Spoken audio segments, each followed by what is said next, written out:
ഇന്നത്തെ ക്ലാസ്സിൽ നമ്മൾ പഠിക്കാൻ പോകുന്നത് മൾട്ടിപ്ലിക്കേഷൻ ഓഫ് 25നെ കൊണ്ട് ഇൻറ്റു ചെയ്യുന്നതാണ്, മൾട്ടിപ്ലൈ ചെയ്യുന്നത്.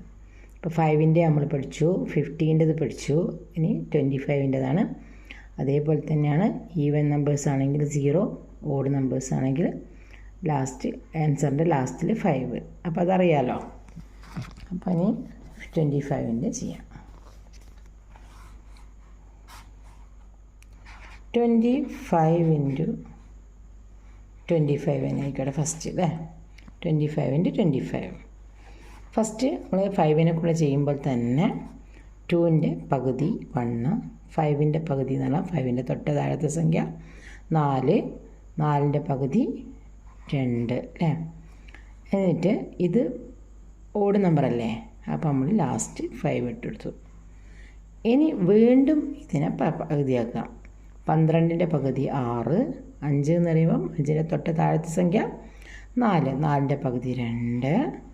ഇതും ഓഡ് നമ്പറാണ്, ലാസ്റ്റ് ഓഡ് നമ്പറാണല്ലോ ഫസ്റ്റിൽ, അതുകൊണ്ട് ലാസ്റ്റ് 5. അപ്പോൾ 625 കിട്ടും. ഓക്കെ. ഇനി 325 ഇൻറ്റു 25 നോക്കുക. 3ൻ്റെ പകുതി എന്ന് പറഞ്ഞാൽ 2ൻ്റെ പകുതി എടുക്കുക, 1, ബാക്കി ഒന്നും ഇങ്ങോട്ട് കുത്തി കൊടുത്ത് 12 അല്ലേ. ഒരു പോയിൻ്റ് ഇട്ടെടുക്കുക, ഒരു ഡോട്ട് ഇട്ടെടുക്കുക. 12ൻ്റെ പകുതി 6, 5ൻ്റെ പകുതി എന്ന് പറഞ്ഞാൽ തൊട്ട് താഴത്തെ സംഖ്യ 4, 4ൻ്റെ പകുതി 2. ഇത് ഓഡ് നമ്പറാണ്, ലാസ്റ്റ് 5. ഇനി വീണ്ടും ഇതിൻ്റെ പകുതിയാക്കുക. 16ൻ്റെ പകുതി 8, 2ൻ്റെ പകുതി 1, 4ൻ്റെ പകുതി 2 അല്ലേ. ബാക്കി നോക്കേണ്ട ആവശ്യമില്ല, ലാസ്റ്റ് 5 കൊടുക്കുക. അപ്പോൾ കിട്ടി. ഓക്കെ. ഇനി നോക്കാം. 96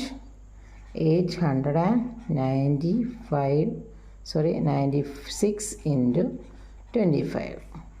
3ൻ്റെ പകുതി എന്ന് പറയുമ്പോൾ 2ൻ്റെ പകുതി അറിയാമല്ലോ, ഇനി പറയണ്ടല്ലോ അത്. 3ൻ്റെ പകുതി എന്ന് പറഞ്ഞാൽ 1, ഡോട്ട് ഇട്ടെടുത്തു. 18ൻ്റെ പകുതി 9, 9 എന്ന് പറയുമ്പോൾ 8ൻ്റെ പകുതി 4, ഡോട്ട് ഇട്ടു.